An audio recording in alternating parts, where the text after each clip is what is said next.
ದೇವರು ಪ್ರೀತಿಸುವ ಪ್ರೀತಿಯ ಬಿಗ್ ಜೆ ಟಿ ವಿ ಪ್ರಿಯ ವೀಕ್ಷಕರಿಗೆ ನಮ್ಮ ಕರ್ತನಾದ ಯೇಸು ಕ್ರಿಸ್ತನ ಹೆಸರಿನಲ್ಲಿ ನಿಮ್ಮನ್ನು ವಂದಿಸಿ ಸ್ವಾಗತ ಬಯಸ್ತಿದ್ದೇವೆ. ಬನ್ನಿರಿ, ಇಂದು ನಾವು ದೇವರ ವಾಕ್ಯವನ್ನು ಅಧ್ಯಯನ ಮಾಡಿಕೊಳ್ಳೋಣ. ಇಂದಿನ ನಮ್ಮ ಅಧ್ಯಯನ ಮೊದಲನೇ ಕೊರಿಂಥದವರಿಗೆ ಬರೆದ ಪತ್ರಿಕೆ, the first epistle to the Corinthians, chapter 8, 8ನೇ ಅಧ್ಯಾಯ. ಮೊದಲನೇ ಕೊರಿಂಥ 8ನೇ ಅಧ್ಯಾಯದಲ್ಲಿ ನಾವು ಆತ್ಮಗಳನ್ನು ಗೆಲ್ಲುವ 19 ವಿಧಾನಗಳನ್ನು ನೋಡಿಕೊಳ್ತಿದ್ದೇವೆ. 19 ways ಟು ಸೋಲ್ ವಿನಿಂಗ್. ಆತ್ಮ ಗೆಲ್ಲಬೇಕಾದರೆ ನಾವೇನು ಮಾಡಬೇಕು? 19 ವಿಧಾನಗಳು. ಒಂದೊಂದಾಗಿ ಅವುಗಳನ್ನು ನಾವು ನೋಡಿಕೊಳ್ಳೋಣ. ಬನ್ರಿ. ಮೊದಲನೇದಾಗಿ ಮೊದಲನೇ ವಚನ, 8ನೇ ಅಧ್ಯಾಯ ಮೊದಲನೇ ವಚನದಲ್ಲಿ ಪೌಲನು ಹೇಳುವಂಥ ಒಂದು ಮಾತು, ನಮ್ಮೆಲ್ಲರಿಗೂ ತಿಳುವಳಿಕೆ ಉಂಟು. We all have knowledge. ವಿವಿಧ ತಿಳುವಳಿಕೆ ನಮಗಿದೆ. ಬೈಬಲ್ ತಿಳುವಳಿಕೆ, ಮೊಬೈಲ್ ತಿಳುವಳಿಕೆ, ಗೂಗಲ್ ತಿಳುವಳಿಕೆ, ಈ ರೀತಿಯಾಗಿ ಜೀವನದ ತಿಳುವಳಿಕೆ, ವಿವಿಧ ರೀತಿಯ ತಿಳುವಳಿಕೆ, ನಾವು ವಿದ್ಯಾಭ್ಯಾಸ ಮಾಡಿದ ತಿಳುವಳಿಕೆ, ಈ ರೀತಿಯಾಗಿ ವಿವಿಧ ರೀತಿಯ ತಿಳುವಳಿಕೆ ಇದೆ. ಆದರೆ ಈ ತಿಳುವಳಿಕೆಯನ್ನು ಉಪಯೋಗಿಸಿ ನಾವು ಆತ್ಮಗಳನ್ನು ಗೆಲ್ಲತಕ್ಕದ್ದು. We must win the knowledge whatever it is and win a soul. ಸರಿ, ಎರಡನೇದಾಗಿ ಇನ್ನೊಂದು ವಿಷಯವನ್ನು ನಾವು ತಿಳ್ಕೊಳ್ಬೇಕು. ಮೊದಲನೇ ಕೊರಿಂಥ 8:1 ತಿಳುವಳಿಕೆಯು ಅಹಂಕಾರಿಗಳನ್ನಾಗಿ ಮಾಡ್ತದೆ. Knowledge makes us proud. ಇದು ಒಂದು ರಿಯಾಲಿಟಿ, ಇದು ಒಂದು ನಿಜತ್ವ. ಯಾಕಂತ ಹೇಳಿದರೆ ನಮ್ಮೆಲ್ಲರಿಗೂ ತಿಳುವಳಿಕೆ ಇದೆ, ಆದರೆ ನೋಡಿ, ನಮ್ಮಲ್ಲಿರುವಂಥ ತಿಳುವಳಿಕೆಯೇ ನಮ್ಮನ್ನು ಗರ್ವಿಷ್ಠರನ್ನಾಗಿ ಮಾಡಿಬಿಡ್ತದೆ. ಇನ್ನೊಂದು ಸಾರಿ ಅದನ್ನು ಹೇಳ್ತೀನಿ. The knowledge that we have can make us proud. ನಮಗಿರುವಂಥ ತಿಳುವಳಿಕೆಯೇ ನಮ್ಮನ್ನು ಗರ್ವಿಷ್ಠರನ್ನಾಗಿ, ಪಾಪ ಮಾಡುವವರನ್ನಾಗಿ ಮಾಡುವ ಸಾಧ್ಯತೆ ಇದೆ. ಅದರಿಂದ ಪರಿಹಾರ ಮುಂದೆ ನಾವು ನೋಡಿಕೊಳ್ಳೋಣ. ಆದರೂ ಕೂಡ ಒಂದು ವಿಷಯ ನಾವು ತಿಳ್ಕೊಳ್ಬೇಕು. ನಾವು ಆತ್ಮಗಳನ್ನು ಗೆಲ್ಲುವ ವಿಷಯಕ್ಕೆ ಬಂದಾಗ ನಾವು ತಿಳುವಳಿಕೆಯನ್ನು ಹೆಚ್ಚಾಗಿ ಬಳಸದಿರುವಂಥದ್ದು ಒಳ್ಳೆಯದು. ಯಾಕೆ ಈ ಮಾತುಗಳನ್ನು ನಾನು ಹೇಳ್ತಿದ್ದೇನೆ ಅಂತ ಹೇಳಿದರೆ, ಮೊದಲನೇ ಕೊರಿಂಥ 2ನೇ ಅಧ್ಯಾಯಕ್ಕೆ ಬಂದಾಗ, ಮೊದಲನೇ ಕೊರಿಂಥ 2:1 ಪೌಲನು ಹೇಳಿದ ಮಾತು ಈ ರೀತಿಯಾಗಿದೆ. ನಾನು ನಿಮ್ಮ ಬಳಿಗೆ ಬಂದಾಗ ವಾಕ್ಚಾತುರ್ಯದಿಂದಾಗಲಿ, ಆತನ ತಿಳುವಳಿಕೆ ಭಾಳ ಇತ್ತು, ವಾಕ್ಚಾತುರ್ಯದ ತಿಳುವಳಿಕೆಯಿಂದಾಗಲಿ, ಜ್ಞಾನಾಡಂಬರದ ತಿಳುವಳಿಕೆಯಿಂದಾಗಲಿ,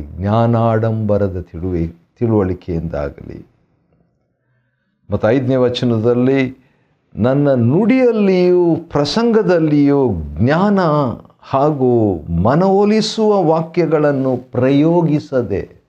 ಇವೆಲ್ಲ ತಿಳುವಳಿಕೆಗೆ ಸಂಬಂಧಪಟ್ಟದ್ದು. ವಾಕ್ಚಾತುರ್ಯ, ಜ್ಞಾನಾಡಂಬರ, ನಡೆಯಲ್ಲಿ ನುಡಿಯಲ್ಲಿ ಜ್ಞಾನ ಹಾಗೂ ಮನವೊಲಿಸುವ ವಾಕ್ಯಗಳನ್ನು ಪ್ರಯೋಗಿಸದೆ, ಅಂದರೆ ಅದನ್ನು ಆತ್ಮಗಳನ್ನು ಗೆಲ್ಲುವಾಗ ಯೂಸ್ ಮಾಡಬಾರ್ದು.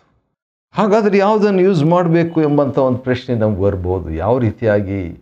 ಈಗ ನಮ್ಮೆಲ್ಲರಿಗೂ ತಿಳುವಳಿಕೆ ಇದೆ, ಆದರೆ ತಿಳುವಳಿಕೆಯಲ್ಲಿ ನಮ್ಮನ್ನು ಗರ್ವಕ್ಕೆ ನಡೆಸುವಂಥದ್ದಾಗಿದೆ. ಗರ್ವ ನಾವು ಪಟ್ಕೊಂಡು ಒಂದು ಆತ್ಮವನ್ನು ಗರ್ವದಿಂದ ಕರ್ತನ ಕಡೆ ನಡೆಸಲಿಕ್ಕೆ ಆಗಲ್ಲಲ್ವಾ? ಆದ ಕಾರಣ ಏನು ಮಾಡಬೇಕು ಅಂತ ಹೇಳ್ಬಿಟ್ಟು ನೋಡುವಾಗ ದೇವರು ನಮಗೆ ಸೂಕ್ತ ಪರಿಹಾರವನ್ನು ತನ್ನ ವಾಕ್ಯದಲ್ಲಿ ಕೊಟ್ಟಿರುವುದಕ್ಕಾಗಿ ಆತನ ನಾಮಕ್ಕೆ ಸ್ತೋತ್ರವಾಗಲಿ. ಮೊದಲನೇ ಕೊರಿಂಥ 8ನೇ ಅಧ್ಯಾಯದ 1ನೇ ವಚನದ ಕೊನೆ ಭಾಗ ಈ ರೀತಿಯಾಗಿದೆ. ಆದರೆ ಪ್ರೀತಿಯು ಭಕ್ತಿ ವೃದ್ಧಿಯನ್ನು ಉಂಟು ಮಾಡ್ತದೆ. ಹಾಗಾದರೆ ಆತ್ಮಗಳನ್ನು ಗೆಲ್ಲುವುದರಲ್ಲಿ ಪ್ರೀತಿಯನ್ನು ನಾವು ಉಪಯೋಗಿಸುವಂಥದ್ದು. ಯಾವ ಪ್ರೀತಿ? ದೈವಿಕವಾದ ಪ್ರೀತಿ. 3 ಸಾರಿ ಮಹಾಪಾಪ ಮಾಡಿ ಬಿದ್ದು ಹೋದಂಥ ಪೇತ್ರನ ವಿಷಯವಾಗಿ ನಾವು ನೋಡುವಾಗ, ಪೇತ್ರನೇ, ಯೋಹಾನ 21:15, ಪೇತ್ರನೇ, ನೀನು ಇವುಗಳಿಗಿಂತ ಹೆಚ್ಚಾಗಿ ನನ್ನನ್ನು ಪ್ರೀತಿಸ್ತೀಯಾ? ಹೌದು ಸ್ವಾಮಿ, ನನ್ನ ಮೇಲೆ ಮಮತೆಯನ್ನಿಟ್ಟಿದ್ದೇನೆ ಅಂತ ಹೇಳ್ತಾನೆ ರೀ. ಕಡೆಗೆ ನೀನು ಎಲ್ಲವನ್ನು ನೀನು ಬಲ್ಲವನಾಗಿದ್ದಿ. ಯೋಹಾನ 3:16, ದೇವಲೋಕದ ಮೇಲೆ ಎಷ್ಟೋ ಪ್ರೀತಿಯನ್ನಿಟ್ಟು ಆತ್ಮಗಳನ್ನು ಗೆದ್ದನು. ಅದೇ ರೀತಿಯಾಗಿ ಇಲ್ಲಿ ಕೂಡ ಹೌದು, ಈ ಪ್ರೀತಿ ಆತ್ಮಗಳನ್ನು ಗೆಲ್ಲುವುದಕ್ಕೆ ಒಂದು ದೊಡ್ಡ ವಿಧಾನವಾಗಿರ್ತದೆ. 4ನೇದಾಗಿ, ಒಬ್ಬ ವ್ಯಕ್ತಿ ತಾನು ಏನನ್ನಾದರೂ, 2ನೇ ವಚನ, 1 ಕೊರಿಂಥ 8ನೇ ಅಧ್ಯಾಯದ 2ನೇ ವಚನ, ಒಬ್ಬ ವ್ಯಕ್ತಿ ತಾನು ಏನನ್ನಾದರೂ ತಿಳ್ಕೊಂಡಿದ್ದೇನೆ ಅಂತ ಭಾವಿಸಿದರೆ ಅವನು ತಿಳಿಯಬೇಕಾದ ರೀತಿಯಲ್ಲಿ ಇನ್ನೂ ತಿಳ್ಕೊಂಡಿರುವುದಿಲ್ಲ. ಆತ್ಮಗಳನ್ನು ಗೆಲ್ಲುವುದಕ್ಕೆ ಸಂಬಂಧಪಟ್ಟಾಗ ನಾನು ಅನೇಕ ವಿಷಯಗಳನ್ನು ನಾನು ತಿಳ್ಕೊಂಡಿದ್ದೇನೆ ಅಂತ ಅಂದುಕೊಂಡಿದ್ದೆ ನಾನು. ಆದರೆ ನಾನು ಯಾವ ರೀತಿಯಾಗಿ ತಿಳ್ಕೊಬೇಕು ಆ ರೀತಿಯಾಗಿ ತಿಳ್ಕೊಂಡಿಲ್ಲ ಅನ್ನುವಂಥದ್ದನ್ನು ನಾವು ತಿಳ್ಕೊಳ್ಬೇಕು. Know the knowledge in the way you need to know. ಆತ್ಮಗಳನ್ನು ಗೆಲ್ಲುವ ತಿಳುವಳಿಕೆ ನಾನು ಸರಿಯಾದ ರೀತಿಯಲ್ಲಿ ತಿಳ್ಕೊಳ್ಬೇಕು. ಅದಕ್ಕೆ ದೇವರ ಆತ್ಮನ ಸಹಾಯ ಬೇಕು. ಇರಲಿ, ಸರಿ. ಮತ್ತು 3ನೇ ವಚನ ಇನ್ನೊಂದು ಮಾತಿದೆ, ಆದರೆ ದೇವರನ್ನು ಪ್ರೀತಿಸುವವರನ್ನು ದೇವರು ತಿಳ್ಕೊಂಡಿದ್ದಾರೆ. God knows. ಹೌದು, ದೇವರನ್ನು ನಾನು ಪ್ರೀತಿಸಿ ನನ್ನ ಆತ್ಮಗಳನ್ನು ಗೆಲ್ಲಬೇಕಂತಿದ್ದರೆ ಏನಾಗ್ತದೆ? ದೇವರಿಗೆ ಗೊತ್ತು ನನ್ನ ಮನಸ್ಸು, ನನ್ನ ಬಗ್ಗೆ. ಜನರಿಗೆ ಒಂದು ವೇಳೆ ತಿಳಿಯದಿರ್ಬೋದು, ಆದರೆ ದೇವ್ರಿಗೆ ಗೊತ್ತು. ಹಾಗಾದರೆ ದೇವರು ಸಹಾಯ ಮಾಡ್ತಾರೆ. ಒಂದು ಸಾರಿ ಮಿಷನರಿಯವರು ಒಬ್ಬರು ಭಾಷೆ ಕೂಡ ಗೊತ್ತಿಲ್ಲದಂಥ ಒಂದು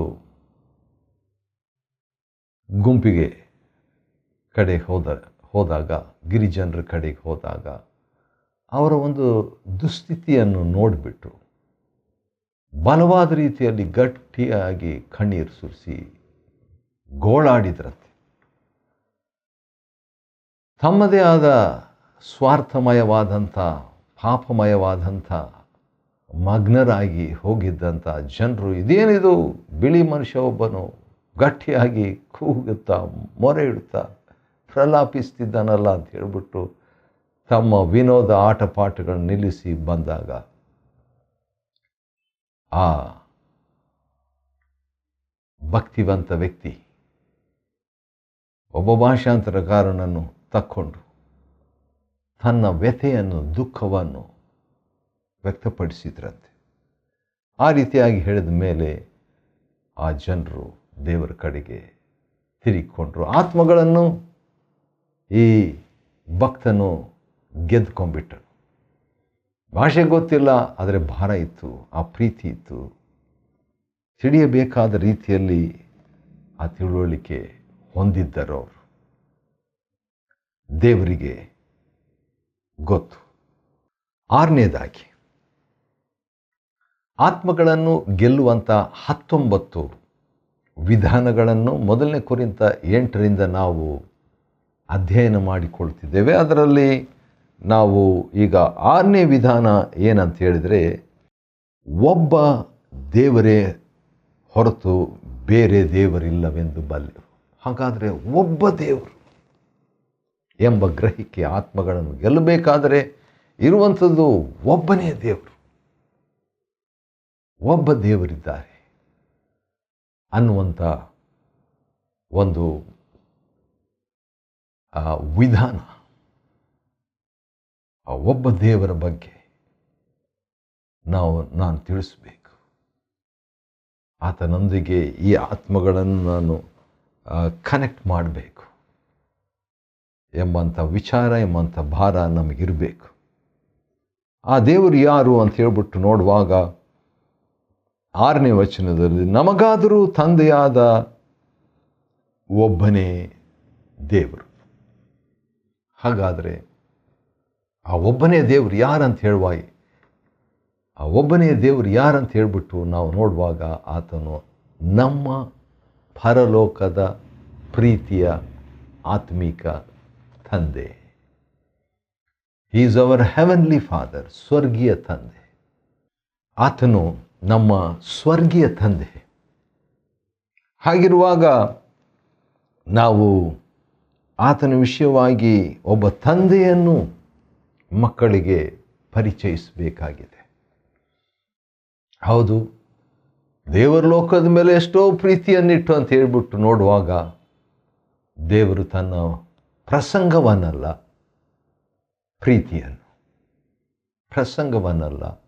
ಪ್ರೀತಿಯನ್ನು ಕೊಟ್ಟದ್ರ ಬಗ್ಗೆ ತಾನು ಎಷ್ಟು ಪ್ರೀತಿ ಮಾಡ್ತಾರೆ ಎಂಬುದನ್ನು ವ್ಯಕ್ತಪಡಿಸಿದ್ರು. ಈಗ ಆತ್ಮ ಗೆಲ್ಲುವಾಗ ಕೂಡ ಆ ತಂದೆಯ ಪ್ರೀತಿಯನ್ನು ವ್ಯಕ್ತಪಡಿಸುವಂಥದ್ದು.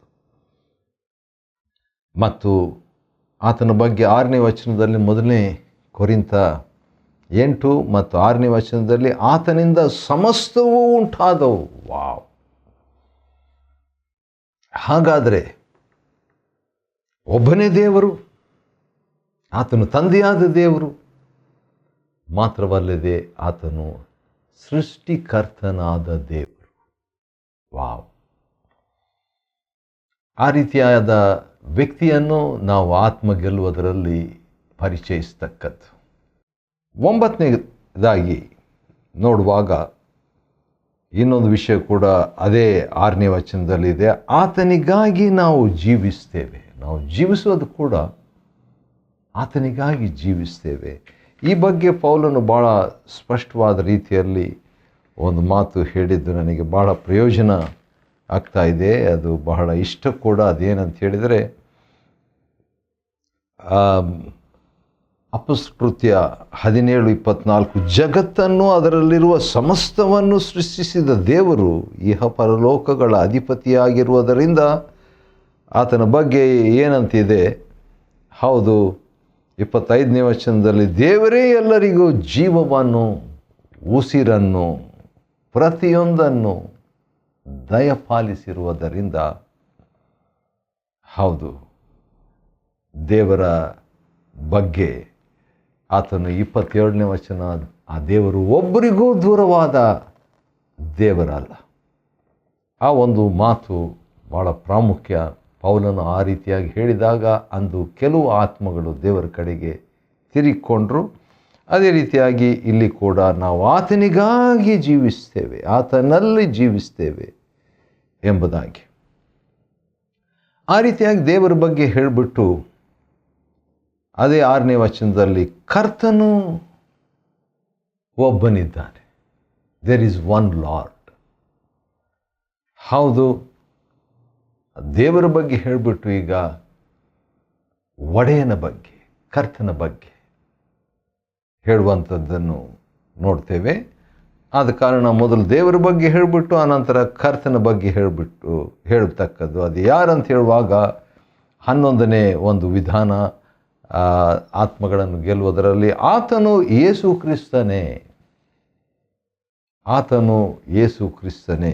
ಇದೇ ರೀತಿಯಾಗಿ ಪೌಲನು ಕೂಡ 17ನೇ ಅಧ್ಯಾಯ ಅಪೊಸ್ತಲ ಕೃತ್ಯದಲ್ಲಿ ದೇವರ ಬಗ್ಗೆ ಹೇಳಿಬಿಟ್ಟು ಅನಂತರ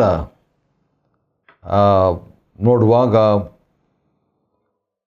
31ನೇ ವಚನ, ಅಪೊಸ್ತಲ ಕೃತ್ಯ 17:31ನೇ ವಚನದಲ್ಲಿ, ಏಕೆಂದರೆ ದೇವರು ನೇಮಿಸಿದ ಒಬ್ಬಾತನ ಮುಖಾಂತರ ಇಡೀ ಜಗತ್ತಿಗೆ ನೀತಿಗನುಸಾರವಾಗಿ ನ್ಯಾಯ ತೀರ್ಪು ಮಾಡ್ತಾನಂತ ಯೇಸು ಸ್ವಾಮಿಯ ಬಗ್ಗೆ ಹೇಳಿಬಿಟ್ಟು, ಹೌದು, ಇದನ್ನು ಎಲ್ಲರಿಗೂ ಖಚಿತಪಡಿಸಲೆಂದು ಆ ಒಬ್ಬಾತನನ್ನು, ಆತನ ಹೆಸರು ಹೇಳ್ತಾ ಇಲ್ಲ, ಆ ಒಬ್ಬಾತನನ್ನು ದೇವರು ಸತ್ತವರೊಳಗಿಂದ ಎಬ್ಬಿಸಿದ್ದಾರೆ.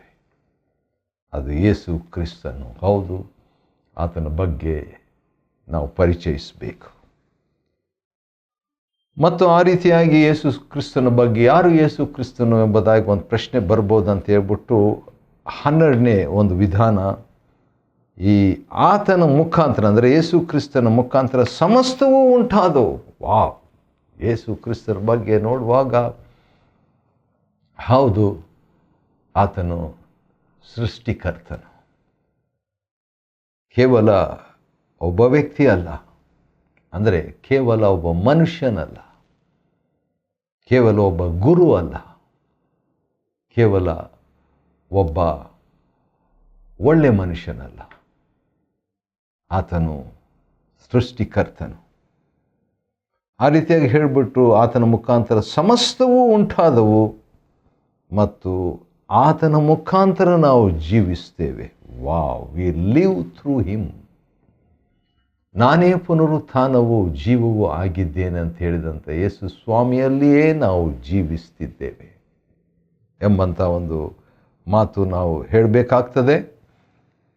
ಆತ್ಮಗಳನ್ನು ಗೆಲ್ಲಬೇಕಾದರೆ ಆ ರೀತಿಯಾಗಿ ಹೇಳಿಬಿಟ್ಟು ಹೇಳಿದ ಮೇಲೆ ಇನ್ನೊಂದು ವಿಷಯವನ್ನು ನಾವು ನೋಡ್ತಕ್ಕದ್ದು ಏನಂತ ಹೇಳಿದರೆ 7ನೇ ವಚನದಲ್ಲಿ, 1 ಕೊರಿಂಥ 8ನೇ ಅಧ್ಯಾಯದ 7ನೇ ವಚನದಲ್ಲಿ, ಆದರೆ ಈ ತಿಳುವಳಿಕೆಯು ಎಲ್ಲರಲ್ಲಿಯೂ ಇಲ್ಲ.